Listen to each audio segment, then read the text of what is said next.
프랑스 파리를 방문하고 있는 윤석열 대통령이 오늘 밤 2030년 부산 세계 박람회 유치를 위한 경쟁 프레젠테이션에서 직접 영어 연설에 나설 예정입니다.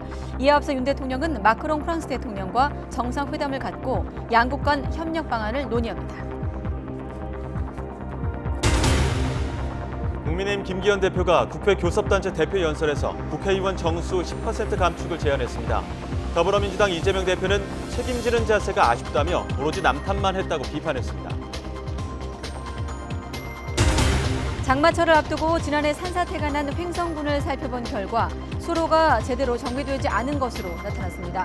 일부 산사태가 산꼭대기 태양광 시설 때문이라는 정부 발표 이후 책임 공방 속에 복구공사가 지연된 것도 발견됐습니다. 클린스만 호가 오늘 저녁 8시 대전에서 피파 랭킹 75위 엘살바도르와 평가전을 치릅니다. 페루와의 평가전에서 패했던 클린스만 호가 첫 승을 거둘 수 있을지 주목됩니다. 흐린 하늘과 비가 강한 햇살을 막아주며 불볕더위가 한풀 꺾였습니다. 올여름 장마는 이번 일요일인 25일쯤 제주도부터 시작될 것으로 보입니다. 110여 년 전 침몰한 비운의 여객선 타이타닉호를 관광하려던 잠수정이 심해에서 실종됐습니다. 억만장자 등 5명이 타고 있었던 것으로 확인됐습니다. 뉴스큐 잠시 후 돌아오겠습니다.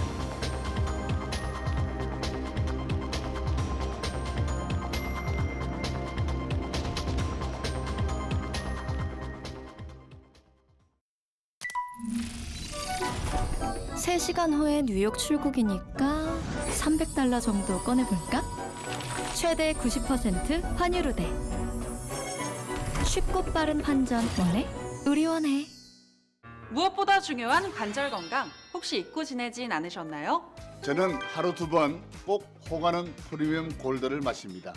관절뼈 건강 100세까지 지켜야 되지 않겠습니까? 호가넌 프리미엄 골드는 식품의약품 안전처로부터 기능성을 인정받아 믿을 수 있습니다. 호가는 프리미엄 골드 믿고 팔팔하고 건강하게 삽시다. 지금 3박스를 주문하시면 1박스를 더 드리는 고객 감사 이벤트! 지금 당장 상담부터 받아보세요. 9년 연속 판매 1위 판CD를 만나면 덜 빠지니까 자신감이 살아요. 굵어지니까 볼륨이 살아나요. 풍성해지니까 스타일 살죠. 덜 빠지게, 굵어지게, 풍성하게. 탈모 관리에 역시 판CD 풍성.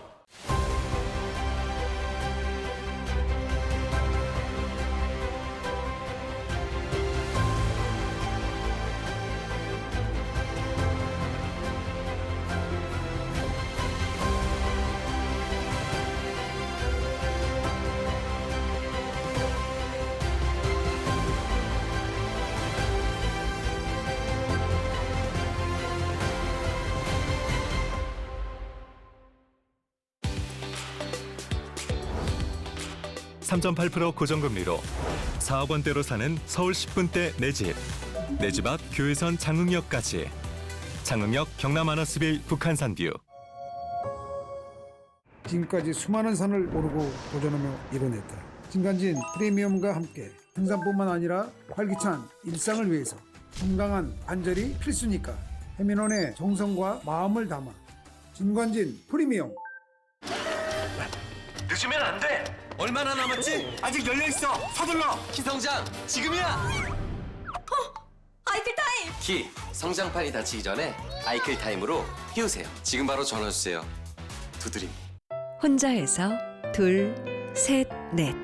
주거 공간의 중심은 늘 사람이어야 하기에 중앙아이츠는 사람을 중앙에 두고 생각합니다. 고품격 주거 명품 사람을 중앙에 중앙아이츠. KB페이로 결제되나요? 네. 됩니다. 버스도 되나요? 됩니다. 계좌로도 되나요? 됩니다. 다른 카드로도 됩니다. 포인트도 됩니다. 비가 와도 됩니다. 여기서도 됩니다. 됩니다. 됩니다. 됩니다. 됩니다. 됩니다. 진짜? 됩니다. 무엇이든 다, 됩니다. 어디서든 다. 됩니다. 페이에 대한 어떤 질문이든 됩니다. KB페이 이 한마디면 됩니다. 다 되는 페이. KB페이. 오, 이게 되네.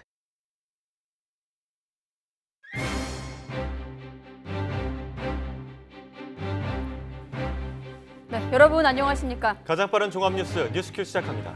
8년 만에 기록적인 N저로 2019년 불매 바람이 불었던 노재팬 이전 수준으로 돌아가고 있다는 분석이 나오고 있습니다. 엔테크도 관심이지만 N저 현상이 길어지면 수출 등 경제에 미칠 타격도 있는데요.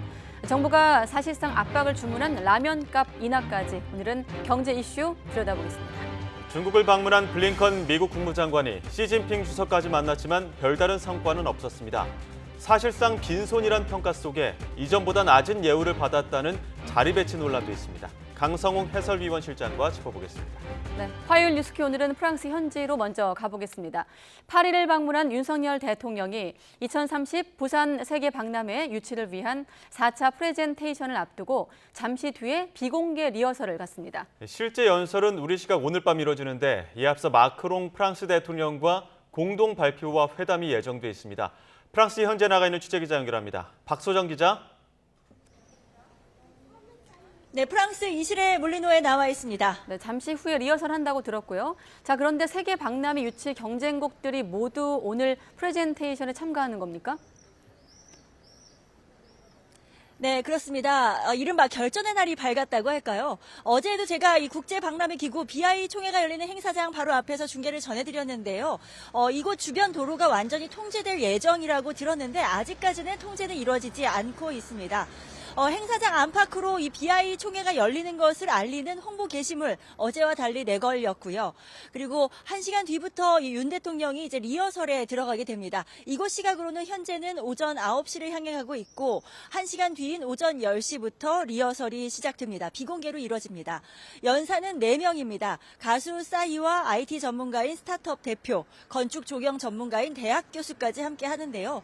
대통령실은 우리나라의 강점인 디지털 영상 기술과 3D, 뮤직비디오 등을 활용해 30분 동안 눈을 뗄 수 없게 구성했다. 이렇게 밝혔습니다.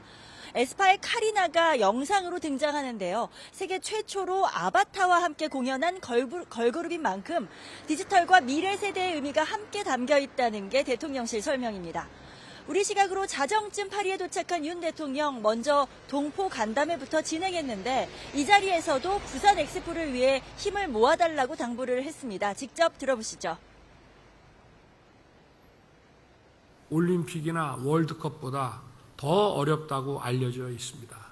우리가 이것을 유치하게 된다면 우리 대한민국의 글로벌 외교의 새로운 지평을 열게 될 것입니다.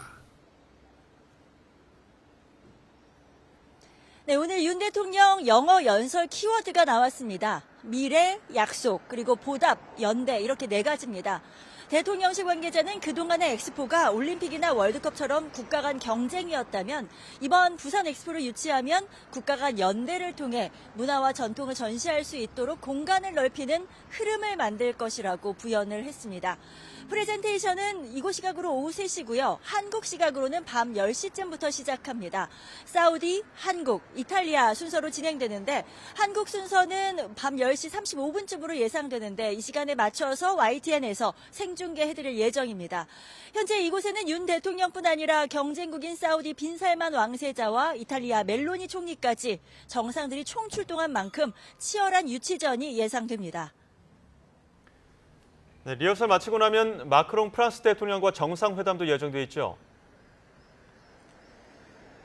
네, 그렇습니다. 이곳 시각으로 오늘 낮, 한국 시각으로는 저녁인데요. 회담이 열리는 엘리제궁은 어제부터 일찌감치 통제가 이루어지고 있습니다.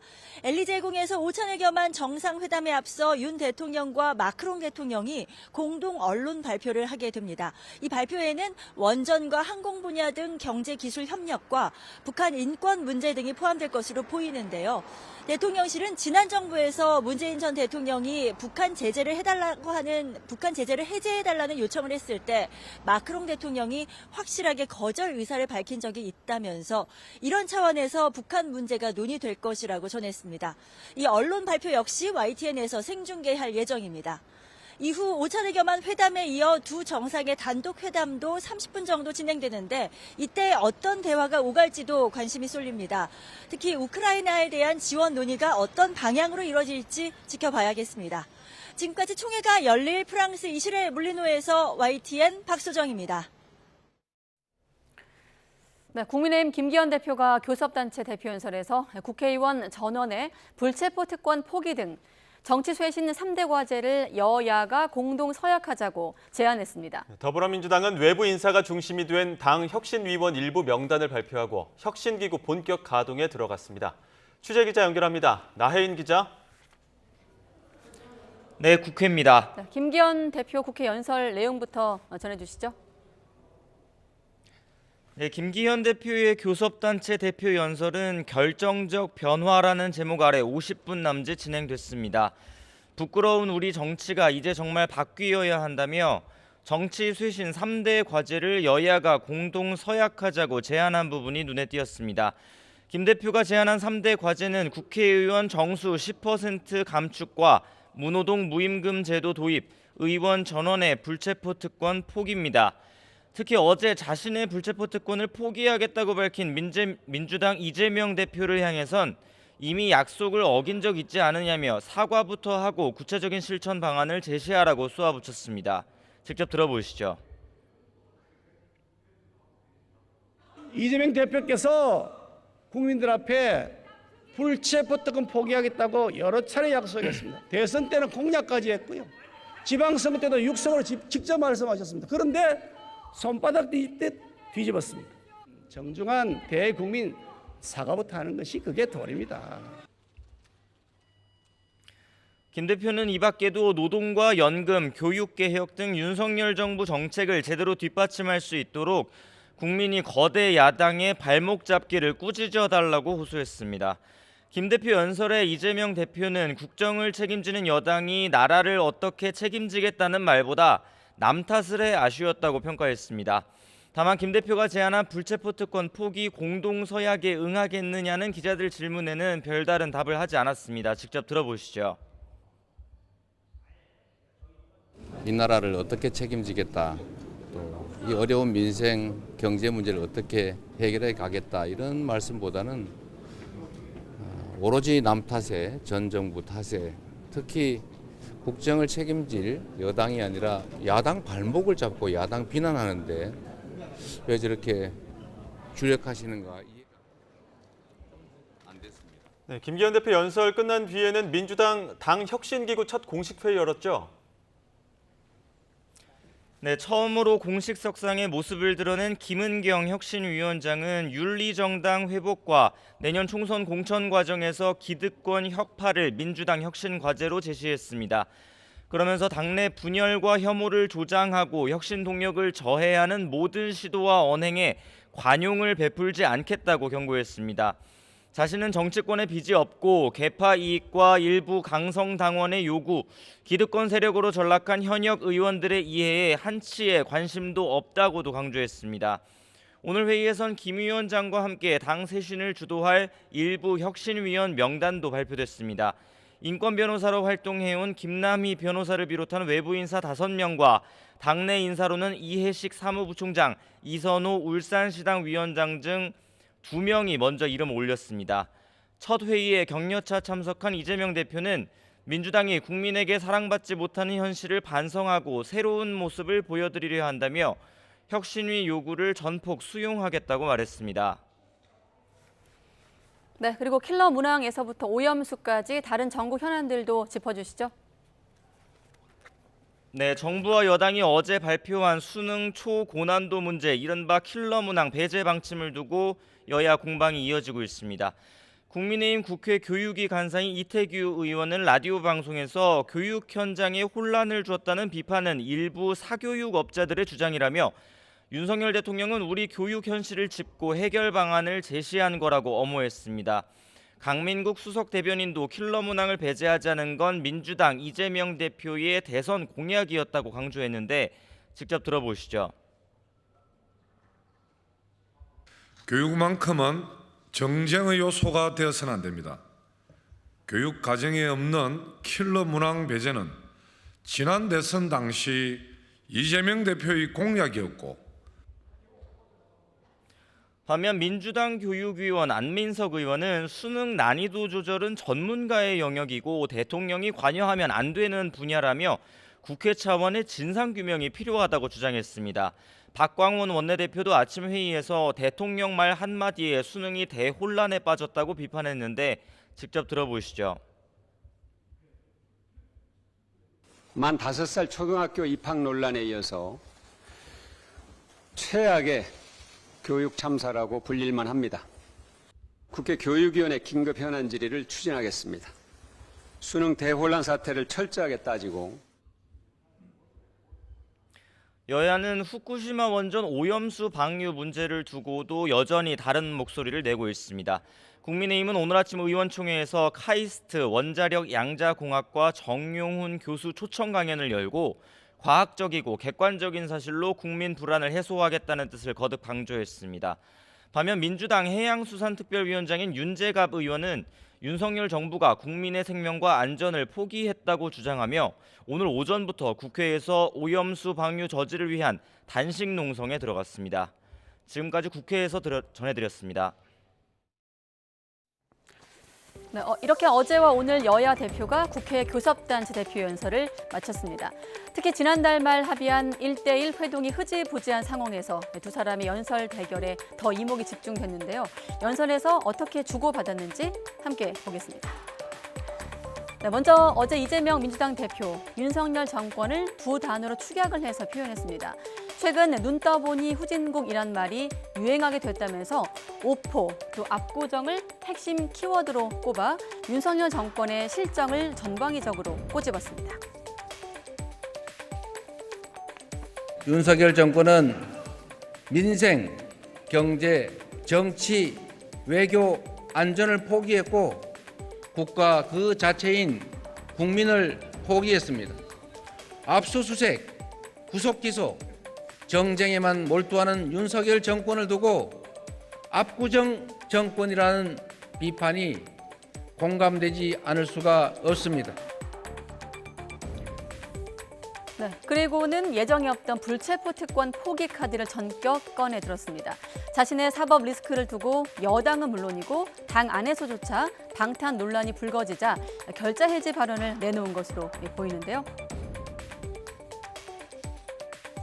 저에 대한 정치 수사에 대해서 불체포 권리를 포기하겠습니다. 구속영장을 청구하면 제발로 출석해서 영장 실질 심사 받고 검찰의 무도함을 밝히겠습니다. 네, 이 같은 깜짝 발언을 놓고 비이재명계를 향한 결단이다 이런 평가도 나오는데 이 대표는 민주당의 분열을 노리는 사정 칼날에 빌미를 주지 않겠다는 이유를 대기도 했습니다. 이 대표의 발언 다음 날 첫 국회 교섭단체 연설에 나선 김기현 국민의힘 대표는 어떻게 평가하고 있을까요? 네, 손바닥 뒤집듯 약속 어긴 야당 대표로 정의했습니다. 또 그러면서 이 대표에게 불체포 특권 포기를 위한 구체적인 실천 방안을 내놓으라고 압박의 수위를 높이기도 했습니다. 네, 이에 더해서 정치 쇄신을 위함이라며 국회의원 정수를 10% 감축할 것을 거듭 제안하기도 했죠. 그러면서 국회의원 숫자를 놓고 이어진 갑론을박에 대한 정답은 민심에 있다는 점을 강조하기도 했습니다. 의원 300명인데요. 10% 줄여도 국회 잘 돌아갑니다. 아무 문제 없습니다. 엉뚱한 정쟁 유발하는 것, 포퓰리즘의 골마를 그 시간에 진짜 할 일 하면 됩니다. 네, 김 대표 역시 전 정권을 향한 쓴소리도 잊지 않았는데요. 문재인 정권에서 정치가 있었느냐며 탈원전, 또 태양광 마피아, 나라 살림 탕진 등을 예로 들며 국민을 좌절시켰다고 맹비난했습니다. 또 최근 이재명 대표와 싱하이밍 대사의 만남을 놓고 야당 대표가 중국 대사 앞에서 조아리고 훈계를 듣고 왔다면서 굴종적인 사대주의라고 평가절하하기도 했습니다. 이 대표의 압구정, 오포 이런 표현에 대해서는 사돈낱말이란 단어로 역공을 펼치기도 했습니다.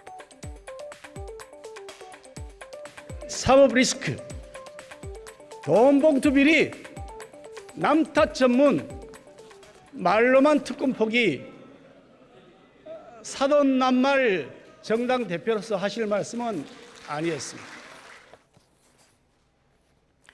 네, 두 사람 모두 그동안 국민을 위한 정치를 펼치지 못했다면서 쇄신을 저마다 외치고 있지만 취임 100일을 갓 지난 여당의 수장은 존재감이 없다는 비판을 의식한 듯 호통 같은 연설로 목이 쉬는가 하면 또 야당 대표의 경우는 방탄 여론을 의식한 나머지 본인 리스크를 방어하기 급급했습니다. 총선을 1년 앞둔 시점, 거대 양당 대표의 연설을 듣고 난 민심은 여전히 갈 곳이 마땅치 않아 보입니다. 고용시장 호조로 배우자가 있는 가구 가운데 맞벌이 가구 비중이 46.1%로 역대 최고를 기록했습니다. 통계청의 2022년 10월 기준 맞벌이 가구 비중이 46.1%로 관련 통계가 현재 기준으로 바뀐 2015년 이후 가장 컸습니다. 맞벌이 가구 비중은 40, 50대가 55.2%에 이르는 등 50대 이하 부부 절반 이상이 부부 모두 일하는 것으로 나타났습니다. 추경호 부총리 겸 기획재정부 장관이 대기업들의 적극적인 투자를 당부했습니다. 추경호 부총리는 오늘 오전 서울 전경련 컨퍼런스 센터에서 연 기업인 간담회에서 빠르고 강한 경기 반등을 위해서는 창의와 혁신에 기반한 민간의 역할이 필수적이라며 선제적이고 과감한 투자와 적극적인 글로벌 시장 개척을 당부했습니다.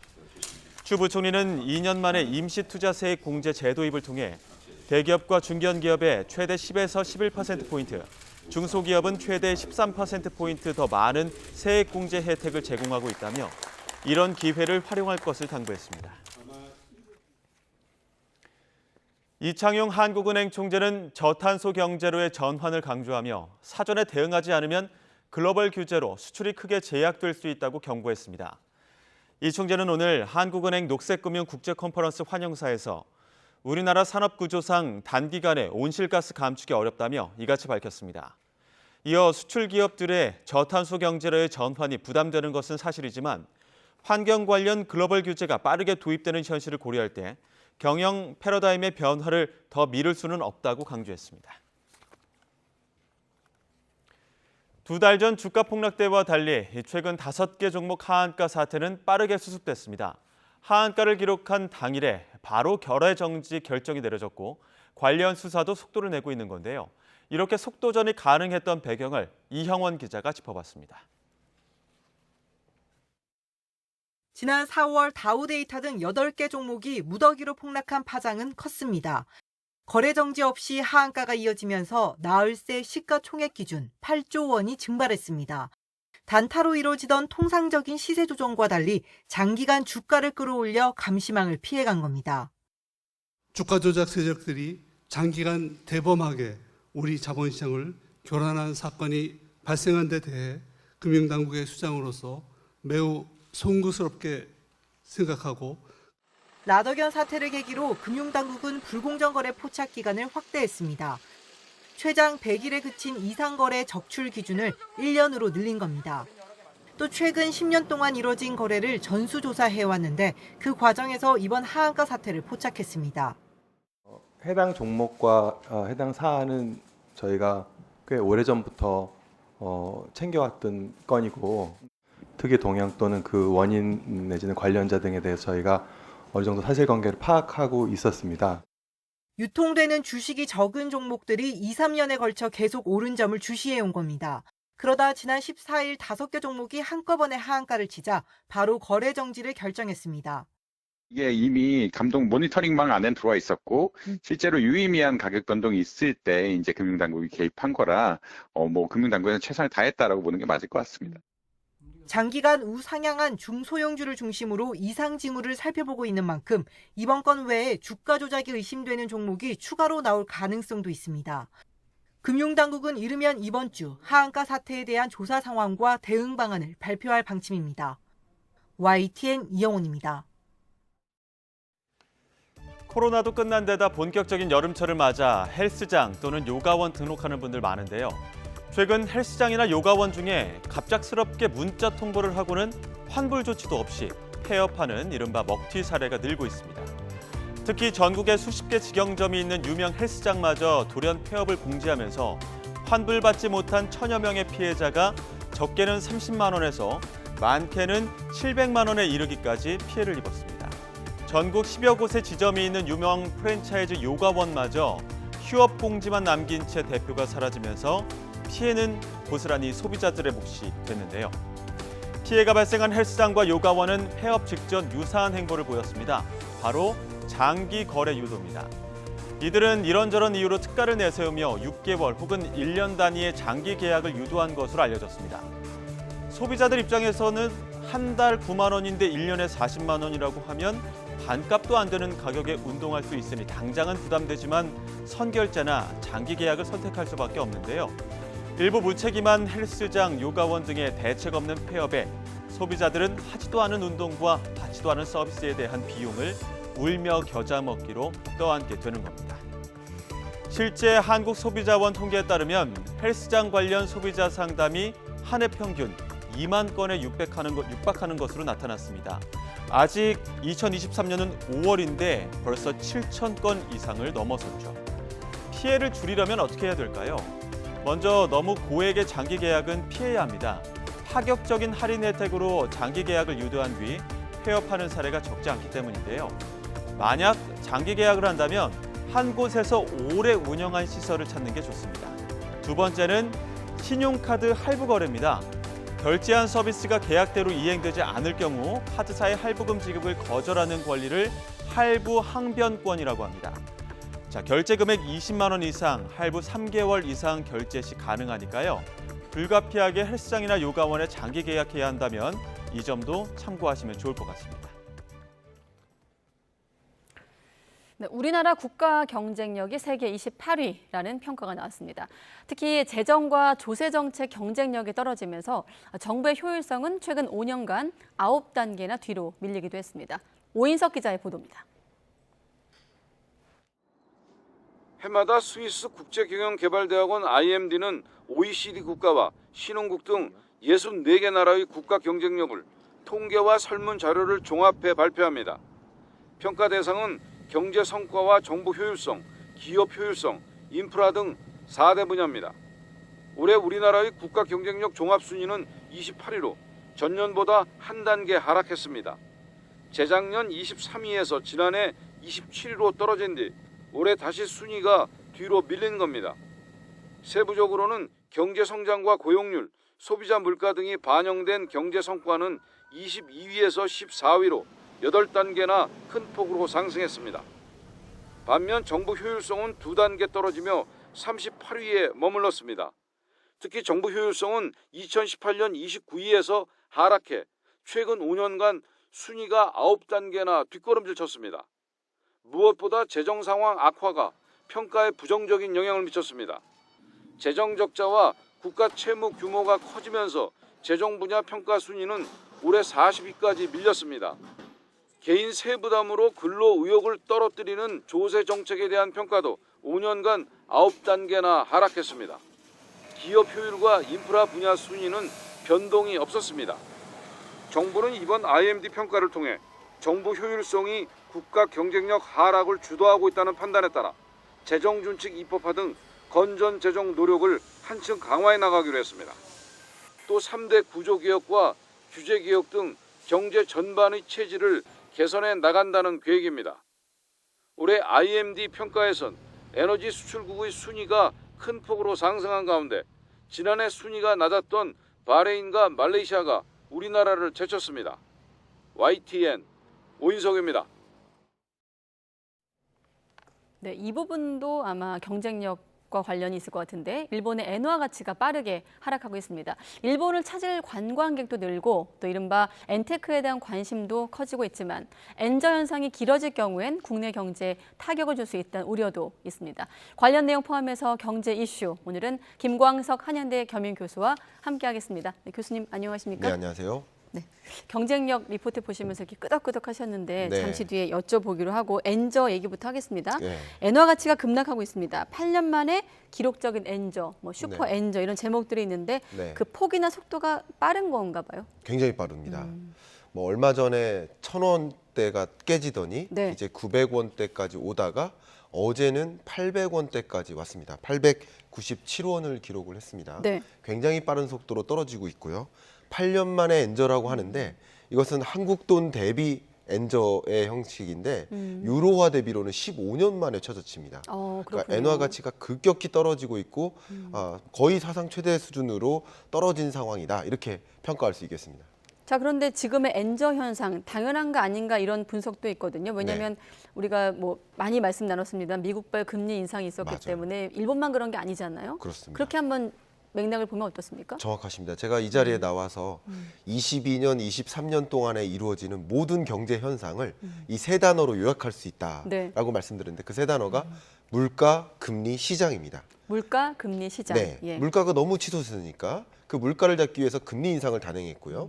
그것에 따라서 시장에 영향을 주는데 뭐 주식시장, 부동산 시장 여러 시장에 영향이 있지만 이번에는 외환 시장에 미치는 영향이라고 볼 수 있겠습니다. 근데 재밌게도 글로벌 인플레이션이 발생했어요. 그러니까 미국 같은 경우는 정점을 기준으로 9.1%까지 찍었고요. 유럽 같은 경우는 10%대, 우리나라는 6%대입니다. 근데 일본 경제는 좀 유독 특이하게 그동안에 워낙 저물가, 디플레이션, 또 잃어버린 30년을 경험하던 그런 나라였기 때문에 소위 마이너스 물가에서 물가가 상승했는데 그들이 바라던 물가에 오히려 진입한 거예요. 드디어 디플레이션으로부터 탈출한 거예요. 결과적으로 미국은 이 고물가에 대응하기 위해서 고강도 긴축을 했고 우리나라도 이 고물가를 만나니까 고물가에 대응하기 위해서 금리 인상을 했는데 일본 같은 경우는 바람직한 그들이 꿈꾸던 물가가 등장하니까 3%대 물가가 등장하니까 굳이 금리를 인상해서 물가를 잡기 위해 노력할 필요가 없어요. 완화적인 통화 정책을 여전히 유지하는 겁니다. 그러니까 결국 금리는 돈의 가치인데 미국 돈의 가치는 강해지고 한국 돈의 가치도 강해지는데 상대적으로 일본 돈의 가치는 안 강해지니까 엔저 현상이 이렇게 나타나는 것이다 이렇게 평가해 볼 수 있겠습니다. 아시는 분들은 아시겠습니다. 뉴스 속에 재정 환율 이런 개념도 등장하잖아요. 네. 그러니까 달러화를 중간 매개로 활용해서 이제 통화 가치를 비교하는 건데 그렇습니다. 그걸 지금의 어떤 원화나 엔화 가치랑 좀 맞물려 설명을 좀 하고 나서 그래야 다음 얘기를 할 수 있을 것 같거든요. 재정 환율 개념도 있고요. 우리가 보통 달러와 바꾸는 그 과정에서 엔화를 또 중개, 매개하는 역할을 또 합니다. 그런 부분도 한 가지가 있고요. 지금 사실 이 엔저 현상이 나타나는 이유 중에 하나가 일본에 저축하면 혹은 일본으로에서 대출을 받으면 금리가 싼 거예요. 금리가 싸니까 일본에서 대출을 받아서 금리가 높은 데다가 저축하면 그것으로서 돈을 벌 수가 있잖아요. 그래서 결국 일본으로부터 대출 받아서 다른 나라의 돈을 갖고 있다. 이게 엔캐리 트레이드라고 합니다. 그러니까 이런 현상들이 같이 맞물리면서 말씀하신 부분과 같이 맞물리면서 엔화 가치가 정말 급격히 떨어지고 있다 설명할 수 있겠습니다. 그러니까 말씀하신 대로 엔화가 떨어지니까 일본 증시에 투자하고 일본 부동산에 투자하면 되겠다는 생각은 단순한 생각일 수가 있잖아요. 그 또 반대 이면을 봐야 되는데 신중해야 되는 이유를 또 설명해 주시죠. 네, 굉장히 신중해야 됩니다. 물론 지금 우리나라도 2020년, 21년에 막대한 유동성 잔치로 금리 인하로 주가가 대세 상승했거든요. 근데 그 주가는 우리가 돌이켜 보니까 버블이었다라고 생각할 수 있잖아요. 그러니까 일본 경제는 지금까지 그 완화적 통화 정책을 유지하다 보니 주가가 올라간 겁니다. 근데 이 주가가 앞으로도 계속 올라갈 거야라는 식으로 베팅하면 좀 문제가 있을 수 있지 않을까. 그래서 좀 주의하면서 투자 의사 결정을 하셨으면 좋겠다 생각합니다. 자, 그러면 큰 틀에서 지금 보면은 아까도 우리가 얘기했지만 미국발 금리 인상 이후 사실 원화도 그렇고 위안화도 그렇고 아시아 통화들이 강달러 속의 동반 약세를 보였거든요. 그럼 이 같은 엔저가 길어질까요? 어떻습니까? 뭐 어려운 질문이겠습니다만. 현재로서는 엔저 현상이 상당 부분 나타날 것이다 라고 볼 수밖에 없습니다. 왜냐하면 일본 중앙은행의 경우에는 상당 기간 완화적 통화 정책 기조를 유지하겠다라고 하고 있고 그리고 미국이나 유로존이나 그 밖의 다른 선진국들은 얼마든지 상방이 열려 있다. 추가적인 금리 인상이 가능하다라고 얘기하고 있기 때문에 기본적으로 향후의 통화 정책 스탠스도 일본만큼 완화적인 스탠스를 갖고 있는 그런 나라가 없습니다. 그러니까 엔저 현상이 뭐 다른 이변이 없는 한 엔저 현상이 상당 부분 그거보다 더 떨어질 것이다라는 것은 아니지만 지금과 같은 엔저 현상이 상당 기간 유지될 수 있겠다라고 보는 것이 좋겠습니다. 자, 그럼 엔저를 중심에 놓고 하나는 생활 속에서 엔저를 바라보는 측면이 있을 거고 또 하나는 이제 무역 같은 수출 어떤 관점에서 볼 필요가 있을 것 같은데 지금 당장 여행 갈 것도 아닌데 쌓아두시는 분들도 계실 것 같아요. 엔화를 미리 좀 사두시는 분들을 위해서 조언하신다면. 굳이 뭐 저의 입장을 말씀드린다면 소신을 말씀드린다면 지금 엔화 가치는 뭐 충분히 싸다. 그러면 여행을 준비하시는 분들이라고 한다면 올해 여름에 뭐 8월에 9월에 일본 여행을 생각하신다 그러신다면 지금 뭐 엔화로 환전하시는 것도 좋은 방법일 수 있겠구나 네. 하는 생각을 하고 있습니다. 하지만 신중해야 된다는 신중론 그렇습니다. 측에서 본다면 어떤 변수가 있습니까? 신중해야 된다는 것은 일본의 엔화 가치가 언제까지 지금 낮은 수준을 유지할 수도 있고 더 추가적인 하락이 있을 수 있습니다. 네. 그러니까 일본의 원화 대비 엔화 환율 자체가 장기적으로 이 평균선을 크게 밑도는 건 사실이지만 네. 언제든지 올라갈 수 있고 추가적으로 더 떨어질 수도 있기 때문에 네. 그것은 좀 신중한 판단을 하셨으면 좋겠다 의견드립니다. 말씀하신 대로 당장 여행 갈 때는 좀 반갑게 귀가 솔깃합니다만 엔저라는 게 수출하는 기업들 입장에선 좀 애가 타는 대목 아니겠습니까? 네. 그런 부분에서 본다면 어떻습니까? 이 부분 좀 주목하겠습니다. 일단 일본이라는 나라는 우리나라와 경쟁하는 나라예요. 네. 일단 대세계 자동차. 수출이라. 네. 자동차, 철강, 조선 대부분. 그러니까 우리나라 이런 것을 이제 좀 어려운 표현이지만 경제학에서는 수출 경합도가 높다라고 표현합니다. 수출 경합도. 예. 그러니까 말 그대로 경쟁하는 상품을 똑같은 상품을 우리는 수출하는 나라들인 거예요. 그러니까 두 나라가 경쟁하는데 일본의 엔저 현상이 이렇게 이미부터 발생했고 장기간 지속될 거라고 한다면 일본의 가격 경쟁력이 높아진다라고 볼 수 있어요. 네. 대세계 시장이라는 관점에서 그런 관점에서 우리나라의 수출 경쟁력이 떨어질 수 있고 같은 조건의 제품이나 같은 브랜드나 같은 기술 수준이라 하더라도 가격 경쟁력이 훨씬 높은 일본 품목들이 더 수출에 유리하게 작용할 수 있기 때문에 우리로서는 지금 그렇지 않아도 무역 적자 15개월 연속이고요. 그리고 이번 6월 달도 좀 심상치가 않습니다. 네. 6월 1일부터 10일까지의 무역 적자도 마이너스입니다. 역시 적자예요. 그러니까 이 무역 적자로부터 해소되는데 걸림돌로 작용할 수 있기 때문에 엔저가 우리 경제에 상당한 걸림돌로 회복의 걸림돌로 작용할 소지가 있겠다 이런 생각을 해봅니다. 그럼 어떻게 방어해야 될까요? 사실 가격도 있습니다만 뭐 네. 품질, 기술 이런 측면에서 볼 수도 있잖아요. 네. 경쟁력을 말할 때. 네, 그렇습니다. 일단 기본적으로 가격 경쟁력은 이제 환율을 우리가 직접 조작할 수 있는 성격이 아니기 때문에 품질 경쟁력, 네. 가격 경쟁력 외에 나머지 기술적 경쟁력 이런 것을 많이 확보하는 것이 좋겠고 특히 이런 엔저 현상 속에서 우리나라가 가져올 수 있는 여러 가지 원자재를 안정적으로 수급받음으로써 비용 효율성을 높일 수 있는 이런 전략 그리고 신시장을 적극적으로 개척해야 됩니다. 왜냐하면 글로벌 경제가 23년보다 24년이 좋습니다. 네. 그리고 23년 한 해 중에서도 23년 상반기보다 하반기가 좋습니다. 그래도 저점, 바닥이라고 한다면 바로 지금이에요.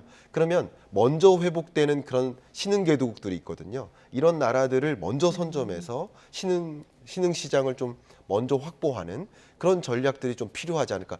그 어느 때보다도 신중하고 예민한 그런 대응이 필요한 시점이겠다 생각합니다. 근데 그런 것들이 다 쌓여서 어떤 한 나라의 경쟁력을 말할 텐데 마침 네. 아까 저희가 보도했다시피 국가 경쟁의 순위가 발표됐고 네. 우리가 한 단계 내려갔더라고요. 28위? 네, 맞습니다. 어떻게 좀 해석할 수 있을까요? 좀 재밌는 것 하나는 우리나라가 27위에서 28위로 내려갔는데 네. 32위에서 27위로 올라간 우리나라와 역정한 나라 중에 하나가 27위가 말레이시아예요. 말레이시아. 아마도 지금 이 순간에 말레이시아의 이 뉴스에는 굉장히 좋은 한국을 이겼다 이런 보도가 쏟아지지 않을까 하는 생각을 저는 개인적으로 합니다. 네. 근데 여기서 좀 우리가 주목해야 될 것은 어쨌든 우리의 순위가 떨어졌다. 자, 그러면 우리가 이건 소위 말하는 공신력 있는 기관으로부터의 평가거든요. 네. 이 평가를 받았을 때 우리는 다음은 어떻게 할까를 고민해야 되거든요. 마치 이런 겁니다. 한 학생이 성적을 받았는데 성적이 떨어졌어요.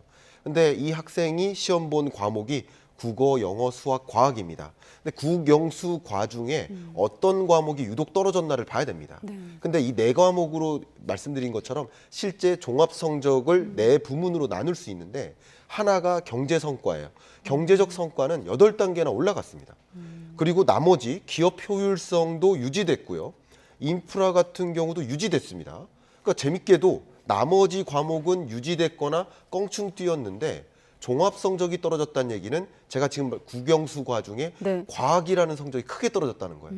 그 과학이 바로 정부 효율성이에요. 그러니까 기업도 잘했고 우리 사회 인프라도 괜찮아졌고 경제적 성과도 놀라우리만큼 이런 어려운 국면에 잘 이겨냈는데 네. 정부 효율성이 떨어졌다라는 것은 우리가 주목하지 않을 수가 없습니다. 그 정부 효율성을 구성하는 여러 그 세부 항목들이 있는데 네. 그중에 재정, 재정 여건이 매우 부진해졌고요. 또 조세 정책이나 제도적 여건, 또 한 가지가 기업 경영 여건마저 안 좋아졌다라고 평가를 하고 있습니다. 그러니까 결과적으로 우리 이런 성적을 받아들고 반성하는 노력도 해야 되겠고요. 네. 앞으로 우리가 어떤 부분을 채워나가면서 또 보다 나은 경쟁력을 갖출지를 고민해야 되는 그런 어떤 성적표가 아닐까 생각을 하고 있습니다. 아까 조세 정책 얘기도 리포트 그렇습니다. 안에 있었고요. 5년간 맞습니다. 9단계 뒷걸음질 쳤다. 교수님이 자꾸 국영수이고 성적 얘기하니까 요 며칠 좀 이런 수능이나 점수에 민감한데 오늘은 네. 경제를 비유하신 겁니다. 그렇습니다. 오해 없으시길 바라겠습니다. 예. 자, 어제 한국은행이 소비자 물가 상승률이 올해 중반까지 둔화하다가 다시 높아질 거란 전망을 발표했습니다. 네. 2%를 웃도는 물가 오름세가 상당 기간 이어질 거란 예측인데 교수님은 어떻게 예측하십니까? 예, 맞습니다. 우리나라 물가 상승률은 22년 7월이 정점이었습니다. 6.3%. 그리고 3.7%, 3.3%까지 나름 내려왔습니다. 혹여나 오해 없으시도록 네. 다시 한번 이 부분 강조하겠습니다. 물가 상승률이 3.3%로 떨어진 것이지 네. 여전히 물가는 3.3%씩이나 우리가 안정적으로 생각하는 게 2%거든요. 네. 여전히 3.3%씩이나 전년에 비해서 물가가 오르고 있다 생각해 주시면 좋겠습니다. 네. 자, 그리고 물가 상승률이 6.3에서 3.3%까지 나름 떨어지고 있는 구간입니다. 이런 것을 디스인플레이션의 시대라고 할 수 있습니다.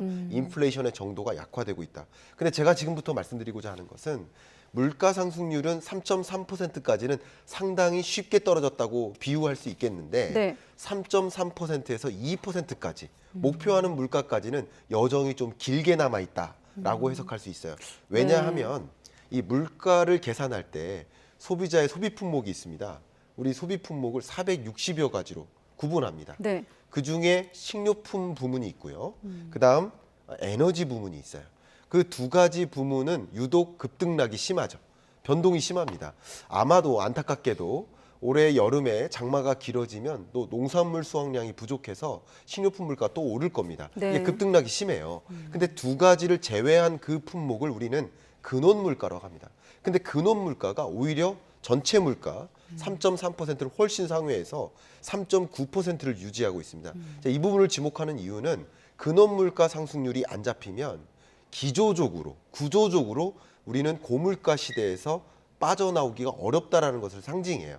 그만큼 근원 물가가 잘 안 잡히고 있는 시대이기 때문에 근원 물가를 잡기 위해서는 금리 인하가 쉽지가 않은 것이다. 금리 동결을 상당 기간 유지할 수밖에 없는 입장이다. 이렇게 해석해 볼 수 있습니다. 그래서 하는 총재도 시기상조다 이런 표현을 그렇습니다. 썼군요. 근원 물가 상승률이 도저히 안 내려오고 있고 아직 2%라는 목표 물가까지 네. 부합하려면 멀었는데 당장 금리를 인하했다가는 다시 물가가 올라갈 수 있습니다. 그런 것을 막기 위해서라도 금리 인하는 사실상 생각하기가 어렵겠다 의견드립니다. 네, 그리고 이제 라면값 얘기 간단히 할 네. 텐데 추경호 경제부총리가 사실상 라면값 인하를 좀 주문했다 이런 표현이 나오고 있거든요. 어떻게 네. 좀 평가하십니까? 라면 업계는 또 왜 우리만 갖고 그래 그런 분위기인 것 같아요. 네, 일단 실질적인 팩트를 말씀드린다면 지난해 이맘때 약 5, 6월쯤에 국제 곡물 가격이 역사상 최고치를 경신했습니다. 네. 그때 밀 가격이 국제 선물 시장에서 450달러 정도를 기록했습니다. 지금은 300달러까지 내려왔습니다. 네. 그러니까 곡물 가격이 이만큼 떨어졌으면 그러면 이제 라면 가격 이렇게 안 올려도 되는 거 아니냐 하는 생각인 거고요. 네. 업계에서는 그러나 그 곡물을 비쌀 때 산 것이 지금 제조되고 유통되는 과정이기 때문에 그렇다고 가격을 내릴 수 없다라는 양쪽의 상반된 입장이라고 볼 수 있겠습니다. 그 실제 말씀하신 국제 밀값이 실제 수입가에 반영되기까지 한 3개월에서 그렇습니다. 6개월 걸린다는 게 이제 업계 측의 설명인데 맞습니다. 그걸 부총리가 몰랐을 리 없었을 텐데 그래도 예. 그런 발언을 한 배경을 해석해 본다면 어떤 그것은 의미인가요? 굳이 따지면 물가를 통제하기 위한 구두 개입이다라고 저는 평가하고 싶습니다. 아. 왜냐하면 구두 개입을 함으로써 네. 라면 가격뿐만 아니라 각 식료품 기업들, 그 밖에 많은 서비스 기업들이 궁극적으로 가격을 통제의 대상으로 작용될 수 있기 때문에 가격을 이제 눈치 보여서 못 올리는 거예요. 그렇게 어느 정도 통제하려고 목표하는 것이기 때문에 이거는 어떻게 보면 자본주의 시대에 네. 이 시장의 어떤 체계에 맞지 않는 것이다라고 생각하는 측면도 있고 네. 또 정부로서는 그렇게 해서라도 물가를 통제하려고 노력하는 것이다. 양쪽의 상반된 입장이 좀 맞부딪히는 상황이라고 좀 해석해 볼 수 있겠습니다. 네, 알겠습니다. 경제 이슈 오늘은 김광석 한양대 겸임 교수와 함께했습니다. 교수님 고맙습니다. 감사합니다. 네.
내일까지 전국에 때이른 불볕더위를 식혀주는 비가 내리겠습니다. 올여름 장마는 일요일인 25일쯤 제주도부터 시작될 것으로 보이는데요.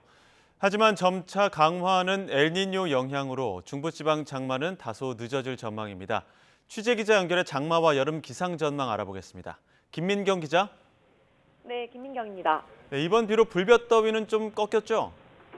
네, 그렇습니다. 서울 기준으로 어제 34도까지 올랐던 낮 기온이 오늘은 26도 정도에 머물렀습니다. 내일도 25도로 불볕더위의 기세가 꺾이겠습니다. 비의 양은 많지는 않습니다. 전국적으로 10에서 60mm, 제주도 산간에는 70mm 이상이 예상됩니다. 다만 북쪽 찬 공기와 남쪽 따뜻한 공기가 부딪히며 비구름이 발달해 곳곳에 천둥, 번개와 돌풍이 동반될 가능성이 큽니다. 네, 장마 전망도 궁금한데요. 일요일쯤 제주도에 첫 장맛비가 내린다고요? 네, 그렇습니다. 이번 일요일, 그러니까 25일쯤 제주도부터 장마권에 들 것으로 보입니다.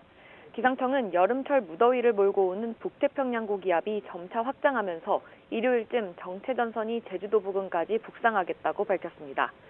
정체전선에 의한 비는 장맛비를 말합니다. 보통 제주도 장마가 6월 19일에 시작하기 때문에 올해 장마는 예년보다 6일 정도 늦은 겁니다.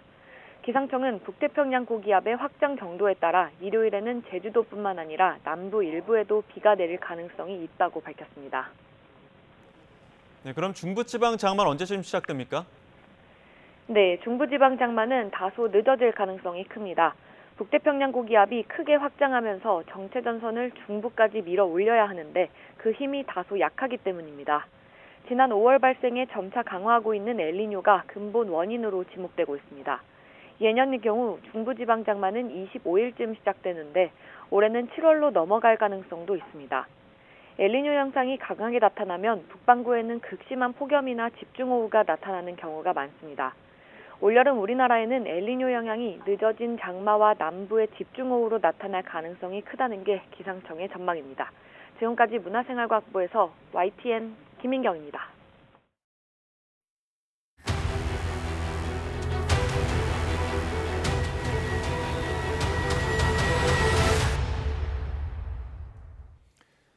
YTN은 장마철을 앞두고 지난해 수해 현장을 찾아 점검하는 기획보도를 이어가고 있습니다. 오늘은 예측하기 힘든 재난이죠. 산사태 현장인데요. 곧 비가 올 텐데 이런저런 이유로 복구는 아직입니다. 지환 기자가 현장에 다녀왔습니다. 비가 퍼붓자 산이 무너졌습니다. 토사가 쏟아지는 길목에 집이 있었습니다. 안에 있던 70대 어르신은 미처 피하지 못했습니다. 10달 뒤 다시 찾은 현장. 위쪽에서 쓸려 내려온 주택이 철거되면서 이렇게 철골이나 벽돌 같은 건축 자재가 여전히 어지럽게 널려 있습니다. 지난해 이곳 현장이 산사태 당시에 어땠는지 먼저 보여드리면요. 토사가 쓸고 내려오며 가정집은 수십 미터를 밀려 내려왔습니다. 지금 보시다시피 냉장고가 엉망이 됐고요. 차량도 그대로 휩쓸려 있습니다. 지금 구조 작업이 한창 이루어지고 있는데 지금 보시는 게 가정집 지붕입니다.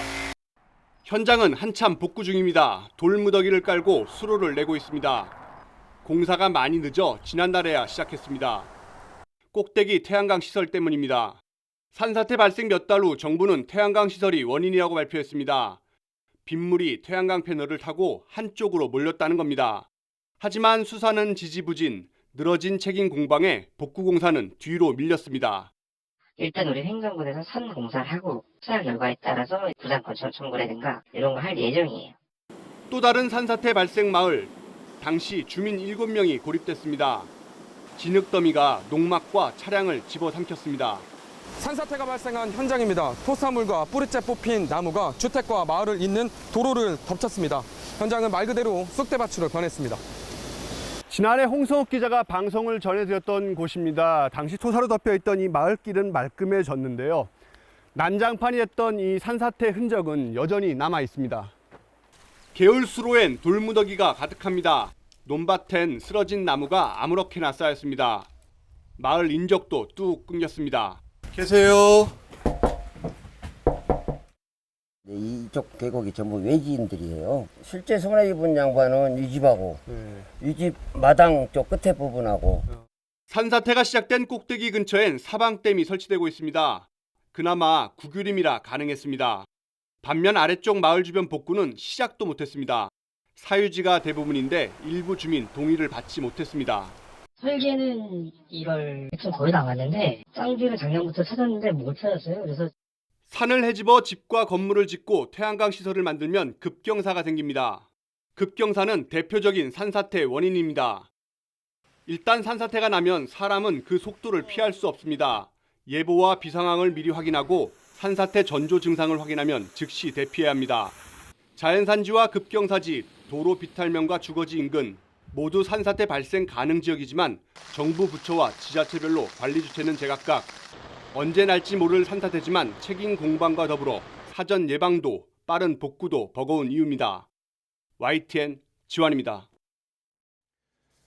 대한아동병원협회가 소아청소년 중증 질환 필수 의약품의 장기간 품절 사태가 심각하다며 정부의 대책 마련을 촉구했습니다. 아동병원협회가 전국 44개 아동병원을 대상으로 필수 의약품 수급에 대해 조사한 결과 141개 필수 의약품이 짧으면 2주, 길게는 1년 이상 품절이거나 수시로 품절되는 것으로 나타났습니다. 품절이 잦은 약품은 뇌전증 발작 억제 유지약인 데파코트 스프링클제와 파이콤파 현타객을 비롯해 터너증후군 치료제인 프레미나정과 소아청소년 천식치료제와 항생제 등 다양했습니다. 최용재 아동병원협회 부회장은 희귀질환 환자는 소수라서 약 품절 상태가 방치된다면 잔인한 것이고 의료 선진국인 우리나라가 돈이 없어서 수입을 못하는 것이라면 납득하기 어려운 일이라고 말했습니다.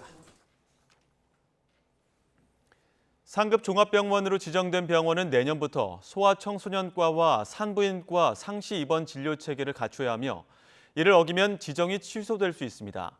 보건복지부는 오는 30일 내년부터 2026년까지 적용할 제5기 상급 종합병원 지정계획 공고를 앞두고 변경된 지정 기준과 준수 사항을 발표했습니다. 정부는 내년부터 상급 종합병원들의 소아과 산부인과 입원 진료 실적이 지속적으로 있는지를 중간 평가해 정당한 사유 없이 준수 사항을 어기면 시정 명령을 거쳐 지정 취소 조치까지 할 예정입니다. 스마트폰에 저장해 편리하게 쓸 수 있는 모바일 주민등록증이 이르면 내년 하반기에 도입됩니다. 행정안전부는 모바일 주민등록증 발급 근거를 담은 주민등록법 일부 개정안이 오늘 국무회의에서 의결됐다고 밝혔습니다. 개정안이 국회를 통과하면 1년의 준비 기간을 거쳐 이르면 내년 하반기부터 현행 플라스틱 카드 형태의 주민등록증과 법적 효력이 같은 모바일 주민등록증을 발급받을 수 있습니다.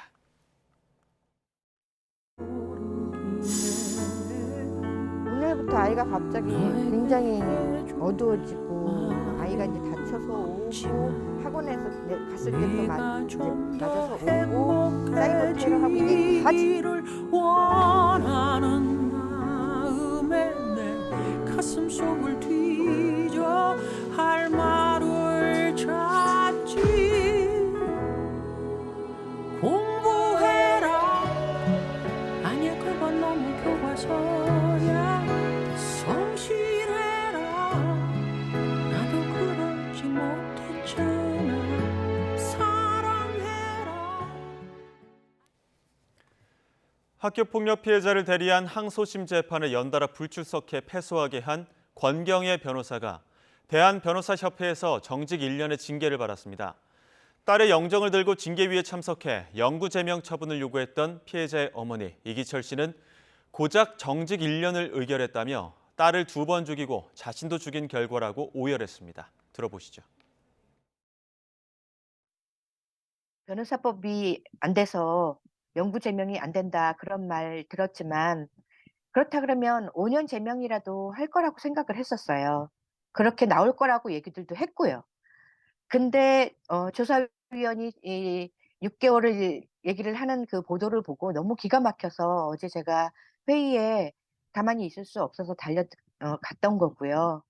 그렇게 열심히 활동을 해놓고서 이제 와서 무슨 건강상의 얘기를 하냐고요, 저한테. 그리고 징계위원한테 얘기를 하냐고요. 그날 저한테도 자기가 아팠다고 얘기를 하길래 제가 그랬어요. 당신 눈에는 내가 지금 괜찮아서 지금 살아있는 줄 아냐고. 그렇게 보이냐고. 내 앞에서 아프다 소리를 어떻게 하냐고. 얼마 전까지만 해도 그래도 사람으로서의 도리를 제가 저한테 하기를 바랬고요. 연락을 기다렸어요.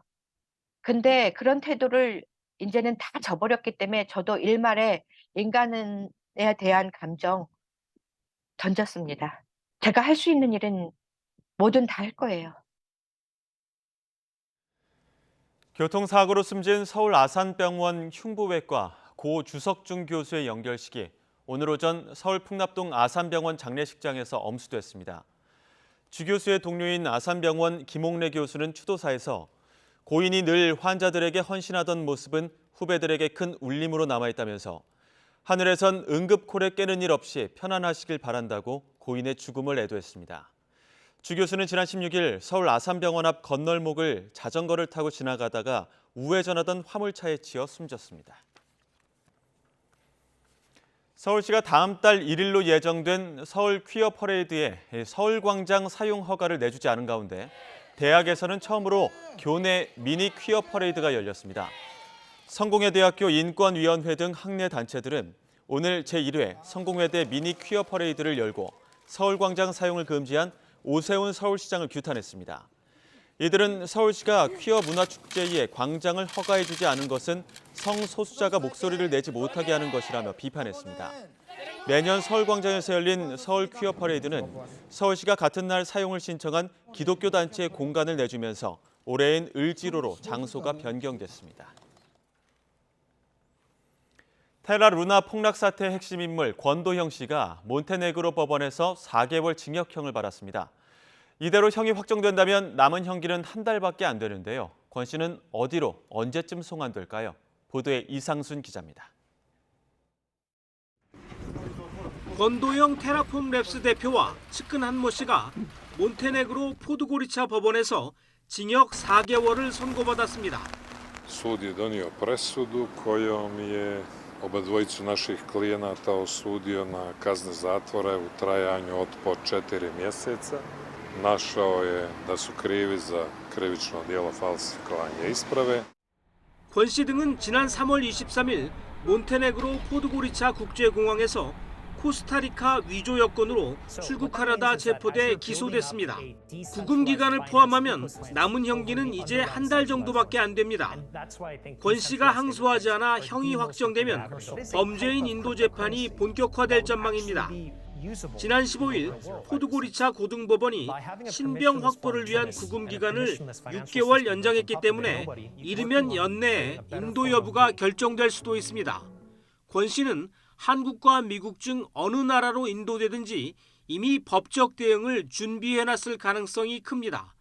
스위스 은행 계좌를 통해 김앤장에 여러 차례 돈을 보냈고 미국에서도 연방검사 출신의 대형 로펌 변호사를 선임한 것으로 전해졌습니다. 하지만 지금은 어느 것도 예단하기 어렵습니다.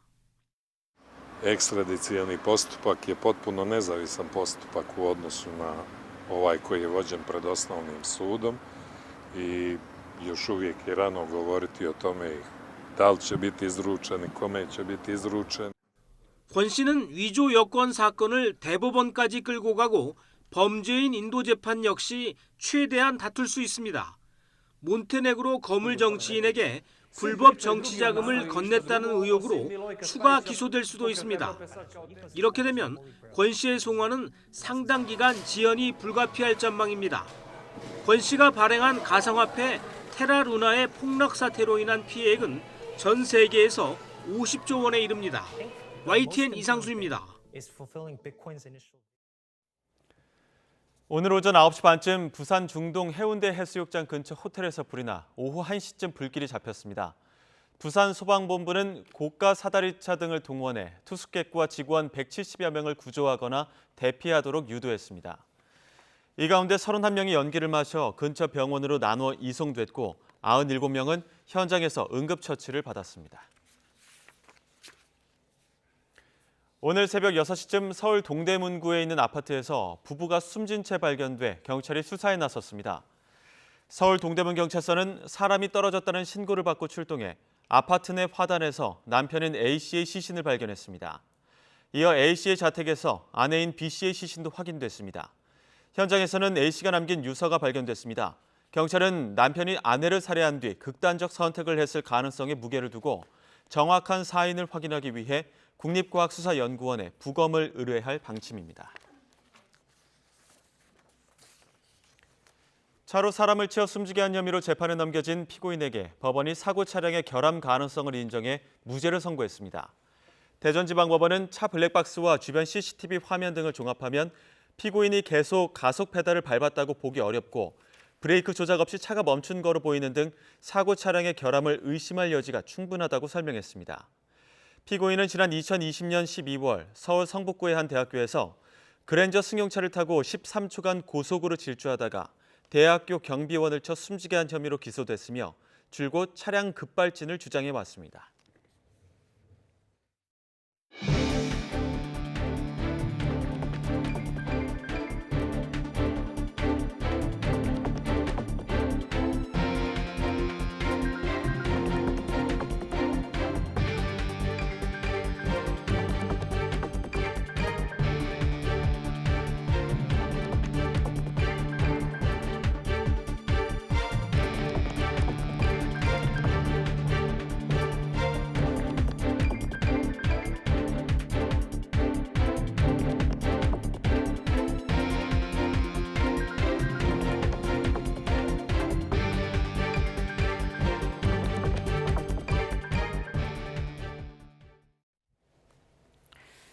네, 북한 무인기 등에 대응하기 위한 드론 작전 사령부가 오는 9월에 창설됩니다. 네, 군 당국은 북한 무인기 도발 시 더 공세적으로 대응하는 원칙도 세운 것으로 알려졌습니다. 임성재 기자가 보도합니다.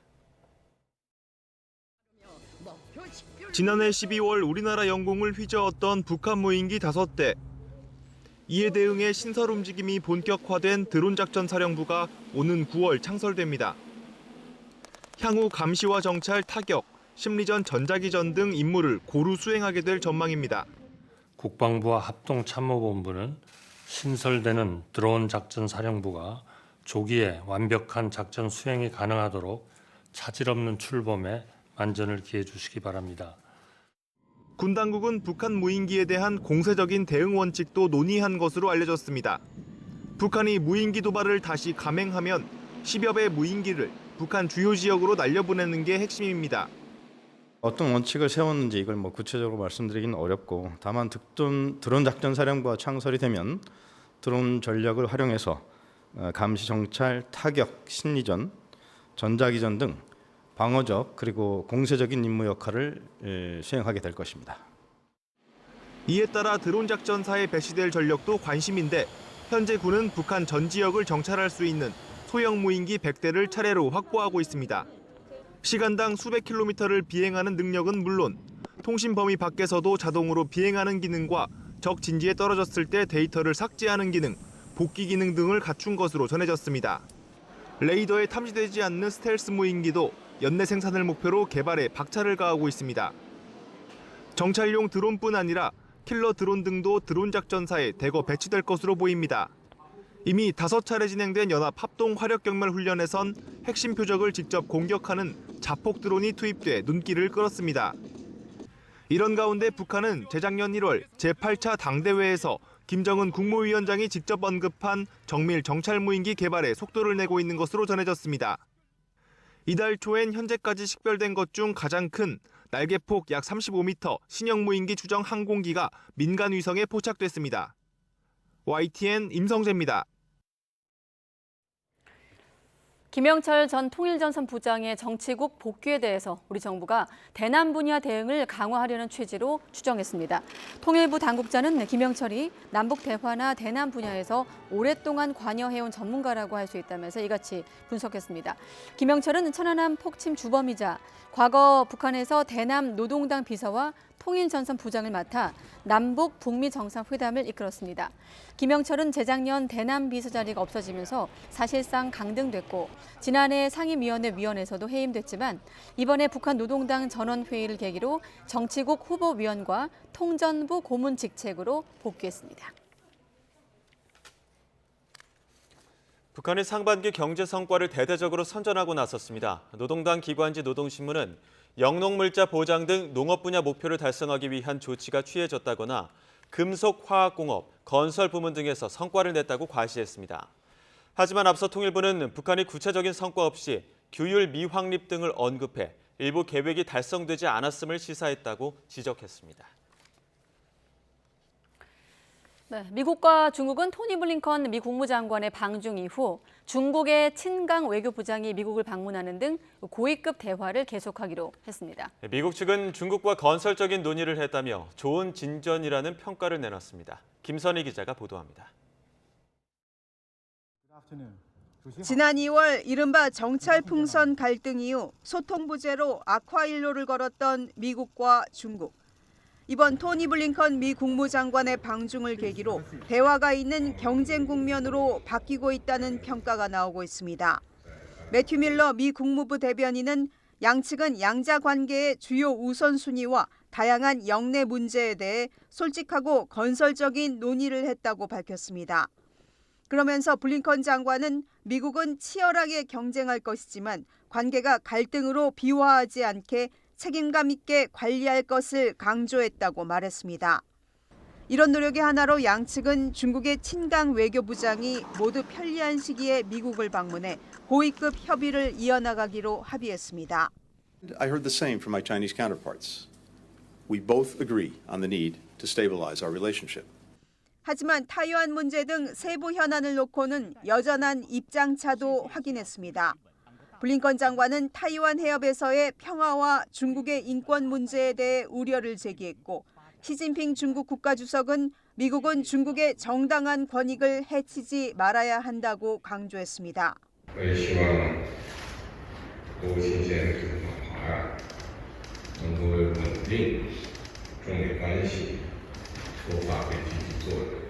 아직 두 나라의 갈등 요소는 여전하지만 관계를 안정화해야 한다는 데 합의한 것은 이번 만남의 가장 큰 성과로 꼽히고 있습니다. 백악관도 건설적인 대화를 나눴다면서 좋은 진전이라고 평가했습니다. 두 정상 간의 만남은 오는 11월 샌프란시스코 에이펙 정상회의 등을 계기로 하반기에 이루어질 가능성이 나오고 있습니다. YTN 김선입니다. 네, 백악관 얘기대로 좋은 진전일까요? 블링컨 국무장관이 시 주석까지 만나서 대화의 필요성에는 합의를 했지만 별다른 성과는 없었습니다. 특히 미국은 군사적 대화 채널을 열자고 거듭 제안했는데 중국은 전면 거부했습니다. 게다가 블링컨 장관이 낮은 예우를 받은 것 아니냐는 얘기도 나오고 있는데요. 사실인지 여부도 짚어보겠습니다. 강성웅 해설위원 실장 나왔습니다. 어서 오십시오.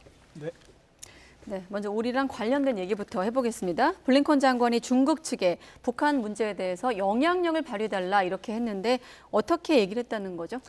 이 표현이 북한을 대화로 유도하고 위험한 행동을 중단시킬 수 있는 유일한 나라가 중국이다 이렇게 분명히 얘기를 했다고 합니다.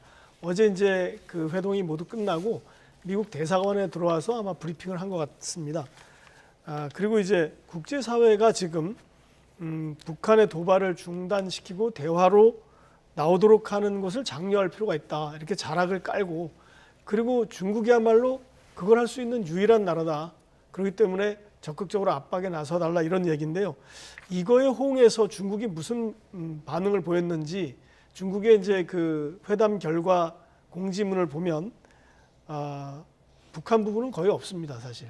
거의 미중 관계 얘기고 양측은 공통 관심사인 주요 국제 및 지역 문제에 대해서 의견을 교환했다. 이게 한 문장 정도가 발견이 되는데 사실 북한 문제를 미국이 어떻게 얘기했든 중국은 현재로서는 답이 마땅한 대책이 없다. 네. 이런 식으로 들리는 게 일반적으로 평가인 것 같습니다. 예, 애초에 블링컨 장관 그 방중 일정에서는 시 주석과의 만남이 없었기 때문에 과연 만남이 성사될 것이냐 이 부분도 좀 주목이 됐었는데 맞습니다. 일단 만남 자체로도 성과가 있다고 봐야 되는 겁니까?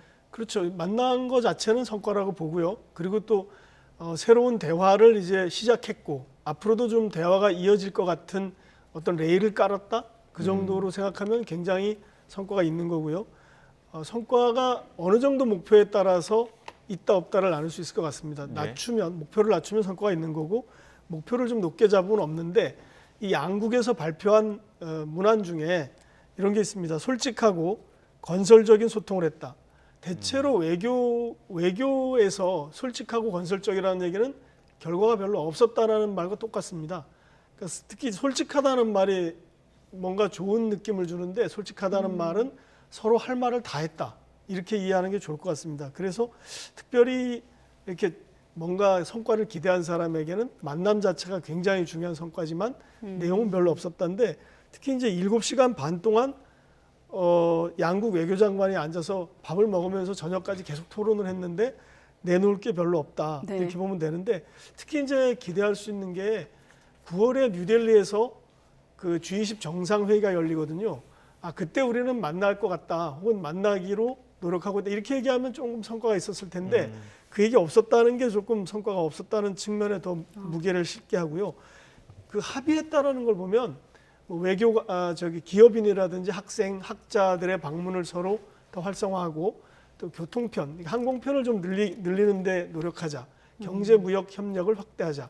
이런 정도입니다. 그러니까 딱 손에 잡히는 성과는 없었다. 이렇게 보는 게 맞을 것 같습니다. 네, 솔직하고 건설적인 소통, 그 행간의 의미를 짚으셨는데 바른 길도 그런 의미일까요? 아까 레일을 깔았다 이런 표현도 네. 좀 눈에 띄었습니다만 바이든 대통령이 미중 관계가 바른 길을 가고 있다라고 했는데 이 말도 조금 생각을 해보게 되는데 어떻습니까? 그렇습니다. 사실 이제 성과가 있었습니까? 이렇게 기자들이 물어봤습니다. 네. 바이든 대통령은 우리는 지금 올바른 길을 가고 있다 이렇게 대답했습니다.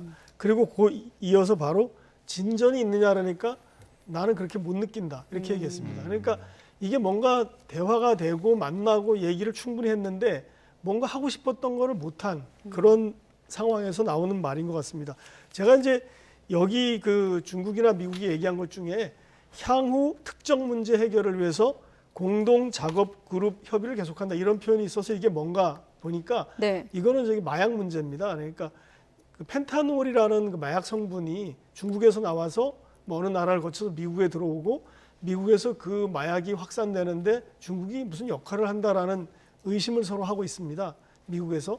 그리고 이제 우리가 보통 그 요즘 미국에서 마약 문제 나올 때 가끔 보는 화면이 사람이 이렇게 쓰러지고 주저앉고 하는 화면인데 그 사람들이 이제 좀비 마약이라고 불리는 이 펜타놀 성분의 마약을 먹은 걸로 이제 밝혀졌기 때문에 이 부분에 대해서는 중국이 협의를 계속 해나가겠다 이렇게 정도 얘기한 겁니다. 예, 그 또 블링컨 장관이 시진핑 주석 만났을 때 그 좌석 배치 때문에 또 의전 논란이 있던데 이건 어떻습니까? 저도 이 부분을 처음에 보고서 좀 의전을 너무 블링컨 장관을 낮춰한 것이 아닌가 이런 생각이 처음에 들었습니다. 그래서 이제 과거는 어땠나 이렇게 찾아봤는데 지금 이제 보면은 그 폼페이오 전 국무장관이 방문했을 땐 달랐다 이렇게 얘기를 많이 하는데요. 지금 이제 이것이 이제 화요일 날 어제죠. 월요일 날 그 블링컨 장관이 시진핑 주석을 만난 자리인데 시 주석이 마침 양국 회의를 주재하는 것처럼 해서 이게 좀 격이 너무 낮고 일부러 저런 게 아닌가 이런 생각을 하게 됩니다.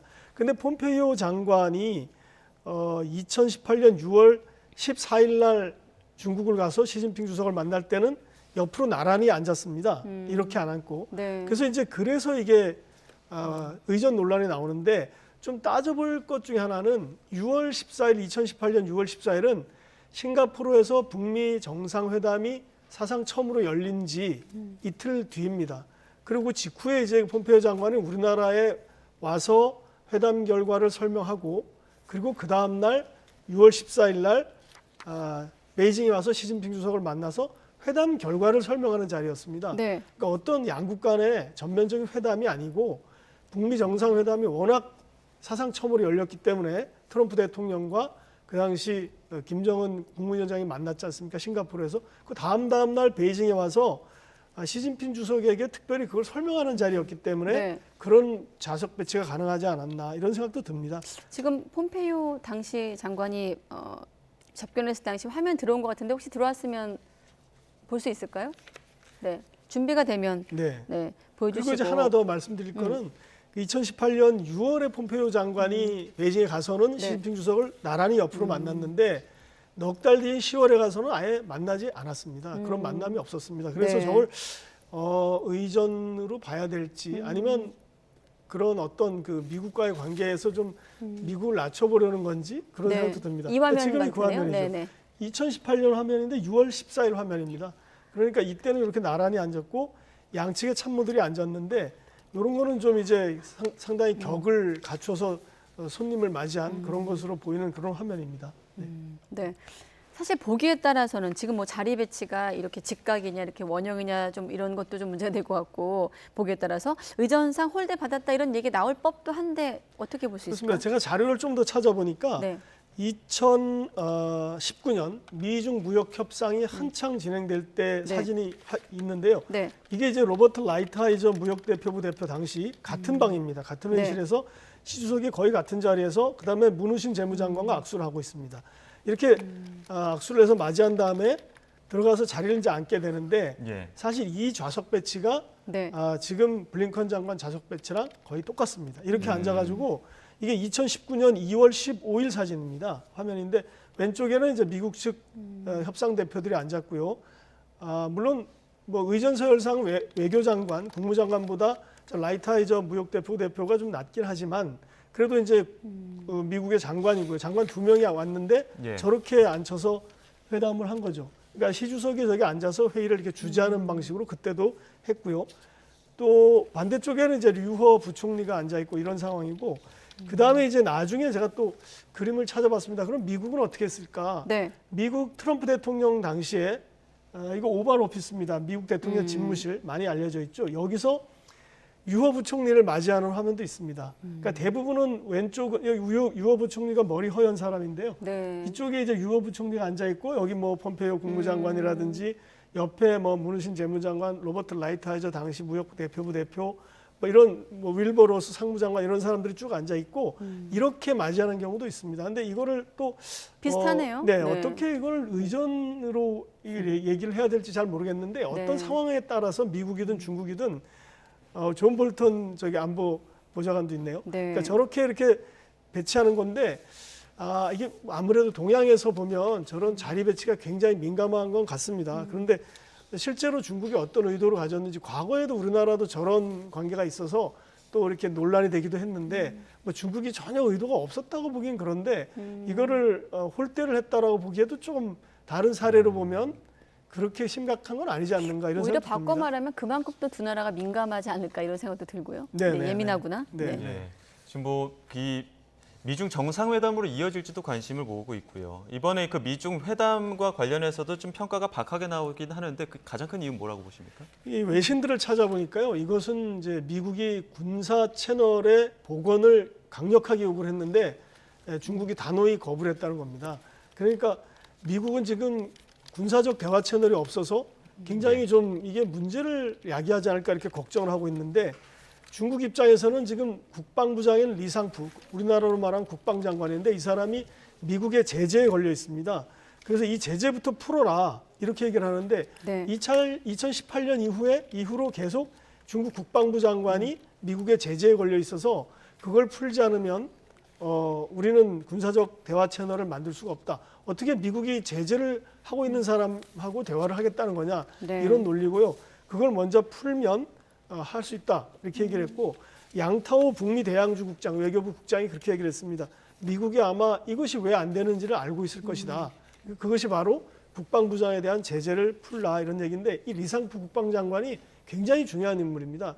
중국에서 유인 우주선 작업 유인 우주선 계획을 총괄했던 사람이고 중국 군대의 무기의 현대화를 총괄하는 사람입니다.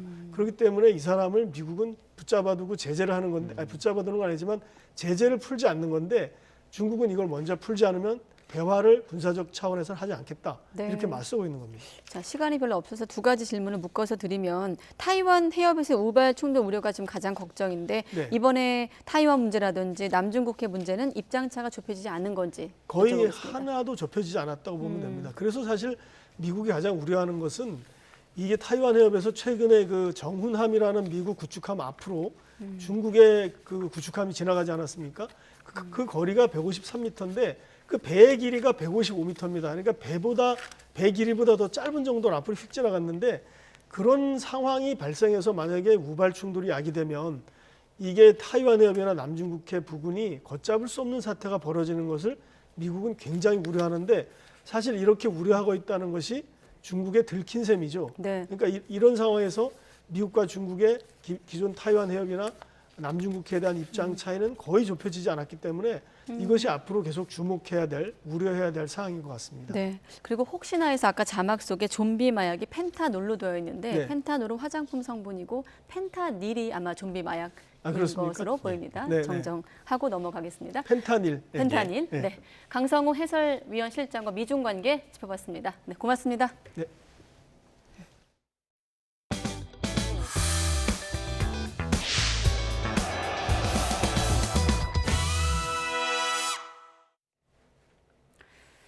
네, 기시다 후미오 일본 총리가 후쿠시마 제1원전 오염수 방류와 관련해 니시무라 야스토시 경제산업상을 만나 어민 등 관계자 이해를 얻을 수 있도록 계속 의사소통을 해달라고 지시했습니다. 니시무라 경제산업상은 오늘 기시다 총리와 관저에서 만나 이 같은 지시를 받았다고 밝혔습니다. 니시무라 경제산업상은 이번 달 들어 후쿠시마 현 등 세계 현과 홋카이도 어업단체들과 잇따라 만났지만 어민들은 계속 오염수 방류에 반대하고 있습니다. 일본 정부는 IAEA가 이번 달 내놓을 보고서에서 특별한 문제점을 지적하지 않으면 예고한 대로 올여름 오염수 방류를 강행하겠다는 의사를 밝혔습니다. 한나 말야르 우크라이나 국방차관은 러시아 점령지를 탈환하려는 대반격 작전과 관련해 현재 힘겨운 싸움 중이며 아직 최대 타격을 하지는 않았다고 밝혔습니다.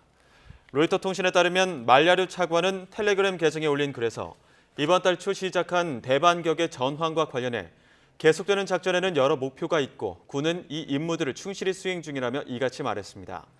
이번 발언은 우크라이나가 반격 작전을 개시해 일부 지역을 탈환했지만 러시아군의 방어선에 막혀 상당한 병력을 잃은 것으로 알려진 가운데 나왔습니다.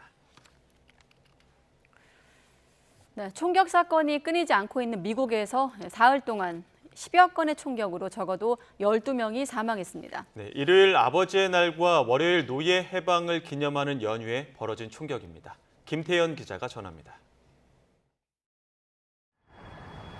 18일 저녁 샌프란시스코의 관광 명소인 피어 39 앞 도로에서 총격 사건이 발생했습니다. 두 대의 차량이 추격전을 벌이며 서로를 향해 총알 수십 발을 발사했습니다. 차 안에 있던 2명이 총상을 입었으며 시민 3명은 유리 파편에 맞았고 10살 소녀가 차에 치였습니다. 일요일이자 아버지의 날을 맞아 가족들과 함께 나들이에 나섰던 시민들은 공포에 떨어야 했습니다. Gunshots were exchanged during the traveling from the initial location, and the cars basically drove very recklessly and chased each other while engaged in gunfire, an exchange of gunfire. 일요일 새벽에는 일리노이주 윌로부르의 쇼핑가 주차장에서 총격이 벌어져 한 명이 숨지고 20여 명이 다쳤습니다. 노예 해방을 기념하는 준틴스데이 연휴를 맞아 열린 축제는 괴한들의 총기 난사로 순식간에 아수라장이 됐습니다. And looked out the window and it was just chaos. There were sirens coming from like every direction. There was just hundreds of cop cars from all the way at the light at 91st just down here. 앞서 17일 저녁 워싱턴주의 캠핑장에서는 묻지마 총격이 벌어져 2명이 숨지고 3명이 다쳤습니다. 미주리주 세인트루이스에서도 10대들이 파티를 벌이던 중 총격으로 1명이 숨졌고 로스앤젤레스 카슨시의 주택가에서도 총격이 발생해 8명이 다쳤습니다. 미국 CBS 방송은 16일부터 사흘 동안 10여 곳에서 총격이 발생해 최소 12명이 숨지고 약 100명이 부상했다고 보도했습니다. YTN 김태현입니다. 네, 110여 년 전에 북대서양에서 침몰한 비운의 여객선 타이타닉호. 깊은 바닷속에서 여전히 많은 궁금증을 자아내고 있습니다. 1인당 3억 원이 넘는 돈을 내고 이 침몰 여객선의 잔해를 관광하려던 잠수정이 심해에서 실종됐습니다. 억만장자 등 5명이 타고 있었던 것으로 알려졌습니다. 유재웅 기자의 보도입니다. 1912년 승객 1,500명과 함께 침몰한 타이타닉호는 캐나다 뉴펀들랜드 해안에서 남쪽으로 약 600km 떨어진 해저에 있습니다. 무려 4,000m나 내려가야 하는 깊은 바닷속입니다. 영화 타이타닉의 연인들이 두 팔을 벌리고 섰던 곳으로 유명해진 배 앞머리를 비롯해 여러 부분이 형태를 유지하며 그날의 비극을 얘기하고 있습니다. 미국의 탐사업체가 이런 잔해라도 보고 싶어하는 사람들을 위해 심해 잠수정 관광을 시작했습니다. 그런데 이 잠수정이 미국 매사추세츠주 케이프코드 해안에서 1,400여 킬로미터 떨어진 바다에서 물속으로 들어간 지 1시간 45분 만에 실종됐습니다. In a water depth of roughly 13,000 feet. It is a remote area and it is a challenge to conduct a search in that remote area. 이 관광 잠수정에는 승조원 1명과 영국의 억만장자, 이 탐사업체 회장 등 5명이 타고 있습니다. 잠수정에는 96시간 분량의 산소가 채워져 있어 이 시간 안에 구조를 해야만 합니다. Deep submersible diving is very dangerous, but it's high tech, and as each year goes by, the equipment gets better, the technology gets better, and so on. So I'm very hopeful and very positive. 현재 미국과 캐나다 당국은 구조선과 항공기, 잠수선까지 동원해 수색을 벌이고 있지만 사고 해역이 육지에서 너무 멀고 깊은 바다에서 어려움을 겪고 있다고 밝혔습니다. YTN 유재웅입니다. 네, 찜통 더위가 이어지고 있는 영국에선 이번 달 들어 3번째로 왕실 근위병이 행사 도중 쓰러지는 일이 발생했습니다. 미국에서는 때이른 이상 고온으로 인한 토네이도가 곳곳을 강타해 큰 피해가 났습니다. 바이든 대통령은 기후변화는 인류가 직면한 진짜 문제라며 이에 대비한 대규모 재정 투입을 예고했습니다. 황보연 기자가 보도합니다. 찰스 3세 영국 국왕이 기사단 훈장식을 거행할 윈저성으로 참석자들이 걸어 들어갑니다. 흥을 돋우며 악대가 지날 즈음 뭔가 바닥에 떨어진 듯 철커덩하는 소리가 들립니다. 금색 투구를 쓴 채 자세를 흐트리지 않던 근위병이 그대로 쓰러졌습니다. 예년 이맘때보다 10도 가까이 높은 무더위를 이기지 못한 겁니다. 전 세계적인 이상고온 현상은 미국 남부 토네이도에도 영향을 미치고 있습니다. 해수 온도가 높아져 더 많은 습기를 머금은 강력한 토네이도가 만들어졌습니다. 곳곳에서 지붕이 날아가고 전선이 망가졌으며 인명피해도 속출했습니다. 급한 대로 정전 복구부터 시작했지만 워낙 상태가 엉망이라 만만치 않습니다. There's a process involved because we often have to assess what needs to be done, get any trees out of the way, set new poles, then hang new wire. 세계 기상기구는 유럽이 산업화 이전보다 평균 기온이 2.3도가 높아졌다며 세계에서 가장 빠르게 온난화되고 있는 대륙이라고 지적했습니다. 극심한 더위로 유럽에선 지난해 16,000명 이상이 숨졌고 강풍과 홍수로 인해 우리 돈으로 2조 5천억 원 규모의 피해가 발생했습니다.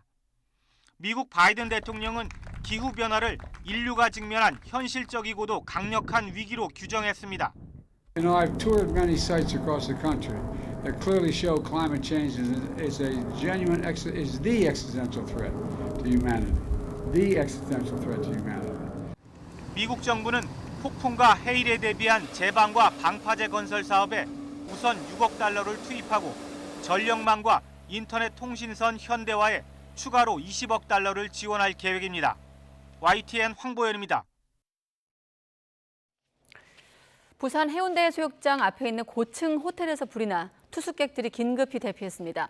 구조 헬기까지 투입된 가운데 다행히도 중상자는 발생하지 않았는데 화재를 제때 알리지 않았다는 지적도 나오고 있습니다. 차상은 기자입니다. 호텔 건물 베란다 공간으로 대피한 투숙객들이 구조를 애타게 기다립니다.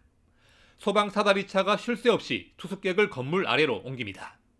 같은 시각 건물 옥상에서는 헬리콥터를 이용한 구조 작업도 바쁘게 진행됩니다. 부산 해운대 해수욕장 앞 30층 호텔 건물 지하에서 불이 난 건 오전 9시 반쯤. 불길이 크게 번지지 않았지만 연기는 삽시간에 건물 내부로 퍼졌습니다. 누가 불이하라고 해가지고 이제 제가 복도를 봤는데 직원분이 막 청소하는 아주머니께서 나간다고 지금 들렸다고. 근데 냄새도 그때부터 났어요. 냄새. 아래층에서 대피가 이루어지는 동안 고층에서는 불이 났는지도 몰랐다는 증언이 잇따랐습니다. 대피 방송은 없었고 연기를 마시고 나서야 불이 난 걸 알고 119에 신고했다는 투숙객도 있습니다. 갑자기 연기가 많이 차가지고 밖으로 나갔어요. 밖으로 베란다 테라스로 나가서 연기가 너무 많이 찼길래 119에다 전화를 했어요. 소방당국은 인근 소방서 인력과 장비를 투입하는 대형 1단계를 내려 진화와 구조에 나섰고 4시간 만에 불을 모두 껐습니다. 170명이 넘는 사람이 대피했거나 구조됐는데 일부는 연기를 마셔 병원으로 이송됐고 상당수는 현장에서 응급조치를 받기도 했습니다. 소방당국이 호텔 건물의 모든 객실을 확인한 결과 다행히 중상자는 없었습니다. 합동감식반은 지하 6층 폐기물 처리장에서 불이 시작된 거로 보고 정확한 원인을 조사하고 있습니다. 관계자가 지하 6층 폐기물 처리장에서 진화를 하는데 보호 장비가 없다 보니까 nel기에 뜨거워서 대피를 했다고. 하점은 지하 6층 폐기물 처리장에서 한 것이 확인됐습니다. 소방당국은 불이 난 층 근처에 경보를 먼저 울리는 우선경보 방식이 적용된 건물로 보인다며 화재 신고는 자동 신고 장치로 정상적으로 이루어졌다고 설명했습니다. YTN 차상입니다. 배달기사나 대리운전기사 등 동시에 여러 업체에서 일하는 노무 제공자가 다음 달부터 산재보험을 적용받게 됩니다. 고용노동부는 오늘 국무회의에서 이런 내용을 담은 산업재해보상보험법 시행령 개정안 등 노동부 소관 대통령령안 5건을 심의 의결했다고 밝혔습니다. 이에 따라 하나의 주된 사업장에서 일해야만 산업재해 보상을 받을 수 있다는 전속성 요건이 폐지됩니다. 또 산재보험 대상 직종이 기존 14개에서 18개로 늘어 관광통역 안내원과 방과 후 강사, 건설 현장 화물차주도 산재보험의 보험을 받게 됩니다. 공교육 교과 과정을 벗어나 출제가 되는 킬러 문항은 교육계는 물론이고 사회 각 층에서 강한 비판을 받아왔습니다. 하지만 최상위권의 변별력을 이유로 매년 출제가 반복돼 왔는데요. 킬러 문항이 사라지면 최상위권에서 실수를 가장 조심해야 한다는 분석도 나오고 있습니다. 김연아 기자가 보도합니다. 지난해 수능 국어 17번 문제입니다. 지문에 나온 L 그래프 설명을 이해했는지 묻는데 복잡한 수학 용어들이 줄줄이 나열된 탓에 정답률은 15% 수준에 그쳤습니다. 수학에서도 6문제당 1개는 공교육 수준을 넘어선 문제를 냈다는 비판이 나왔습니다. 역시 정답률은 바닥을 찍었습니다. 복잡한 함수를 다루지 않도록 되어 있는데 이렇게 여러 함수를 복합적으로 결합시키면서 좀 복잡한 계산식을 유발하는, 그래서 실제로 이제 정상적으로 풀이를 하면 연습장 서너 페이지 나온다. 킬러 문항은 애초에 최상위권 학생들의 변별력을 확보하기 위한 성격이 큽니다. 하지만 의대에 진학할 1.5%를 위해 공교육에 대한 불신을 키우고 학생들을 사교육 시장으로 내모는 부작용도 컸습니다. 킬러 문항들이 사라지면 수능은 어떻게 될까? 입시업계에선 우선 킬러 문항이 없어진다고 수능이 전반적으로 쉬워질 거란 생각은 독이 될 수 있다고 지적합니다. 사고력 중심의 측정이라든지 아니면 단계별 측정이라든지 이런 것들을 조금 더 가할 수 있는 걸로 해석이 됩니다. 그러니까 준킬러라고 불리는 문항들의 난이도를 높여서 시간을 좀 오래 걸리게 하는 거죠. 애들 표현을 빌면 타임어택이 걸리게 하는 거죠. 다만 최상위권에선 다시 실수가 당락을 가르게 될 거란 예측에 힘이 실립니다. 때문에 남은 기간 아는 문제도 풀이 과정과 단계를 꼼꼼하게 되짚어야 한다는 지적입니다. 정시모집은 소수점 3치짜리에서 반올림에서 2치짜리에서 끊거든요. 그래서 한 줄로 쓰면 별 문제가 안 되는데 그 한 문제가 커트라인을 좌지우지하게 되니까 실수를 막는 것이 가장 관건이라고 저는 보고 있어요. 더불어 9월 모의고사는 새 수능의 테스트적 성격이 커진 만큼 문제 경향과 결과를 참고는 하되 수능의 최종 난이도는 얼마든 달라질 수 있다는 생각으로 대비하는 게 좋습니다. YTN 김현아입니다. 질병관리청은 진드기 매개 감염병 환자가 많이 발생하는 이번 달부터 오는 11월까지 진드기 물림에 주의해달라고 당부했습니다. 국내에서 주로 발생하는 진드기 매개 감염병 가운데 스스가무시증은 10월에서 11월, 중증 열성 혈소판 감소 증후군은 6월에서 10월에 집중적으로 발생합니다.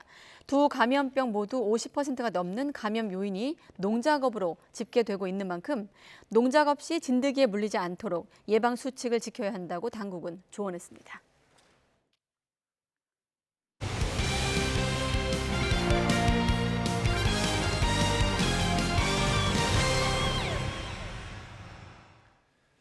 우리 축구대표팀이 오늘 저녁 엘살바도르를 상대로 클린스만 감독 부임 후 첫 승에 도전합니다.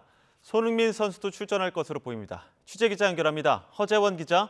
네, 스포츠부입니다. 네, 우리 축구대표팀 클린스만 감독이 지휘봉을 잡은 뒤에 1무 2패에 그치고 있는데요. 이제 승리가 필요한 시점이죠? 네, 클린스만호가 출범한 게 지난 3월입니다. 첫 경기 콜롬비아전을 2대2로 비겼고 이후 우루과이, 페루에게 연달아 졌습니다. A매치 승리는 카타르 월드컵 조별리그 마지막 경기 포르투갈전이니까 벌써 반년이 지났습니다. 오늘 상대는 피파 랭킹 75위인 엘살바도르입니다. 27위인 우리나라보다 순위가 48계단이나 낮은 그리 어렵지 않은 상대입니다.